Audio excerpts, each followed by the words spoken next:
Alright, today we're going to be reviewing the movies It and Get Out. Alright, in the movie It, one of the symbols is after 27 years, the movie got remade, and the clown at the end dies and soon to come back 27 years later. In Get Out, I really didn't like it. There was no jump scares. It was more of you knew when the scary parts would happen. There wasn't anything suspenseful. My opinion of it is they kind of made it a little bit cheesy with the jump scares and everything. You kind of like could expect everything, and it just wasn't that good of a movie. There was a lot in It that didn't make all that much sense. One of the examples is when they're in the sewers and It has the kid on the ground and he bites him and nothing happens to the kid. Another symbol is the girl is hanging from the rope and she appears to be dead, but she's not dead because the clown can't kill anything that's not afraid of it. So that's another one. And I mean, she didn't die because she wasn't afraid of it, but I think in the end when the clown died, I think he died because he was afraid, because he was hanging from that thing, like the sewer drain, and then that kid had that weapon over top of him, so he was scared, so he died.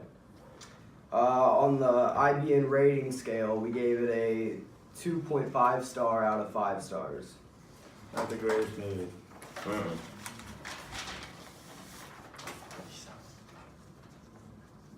Our next movie is Get Out. Overall, I thought it was a pretty good movie. There's a lot of symbolism within it. One of the things I didn't like is when Chris finally turns against the family and he hits the brother in the head with the ball, and it appears the brother's dead, but then he gets back up in the movie. Another symbol, one of the main symbols in the movie that if you catch is when they're sitting around the dinner table meeting the family for the first time, the brother asks Chris if he's into MMA and boxing and stuff like that, and then he ends up putting him in a headlock, just trying to size him up to see if it's going to be hard to take him down when his time is needed. Another thing that I noticed, when Chris was sitting in the chair when he was locked up in the basement, he appeared to get stuffing out of the arm and put it in his ear so he couldn't get hypnotized, and I'm just not sure how that would work with his arm strapped up, and he obviously couldn't move much, so I don't know how that happened.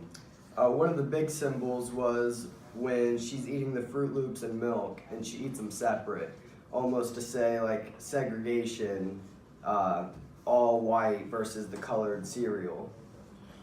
Another big one is when Chris steps outside and he's just walking around taking pictures, and he looks over and the dude that's helping them on the ranch or whatever you want to call it comes running at him and takes off.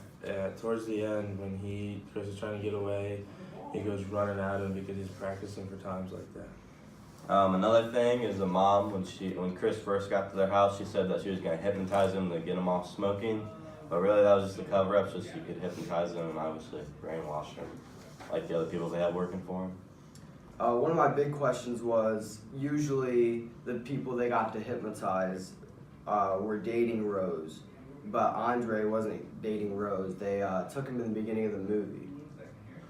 Alright, so in overall, out of the IBN production scale, we gave it a 4 star out of 5 stars. A pretty good movie overall, a lot of good stuff. Yeah, this movie was a lot better than It, in my opinion.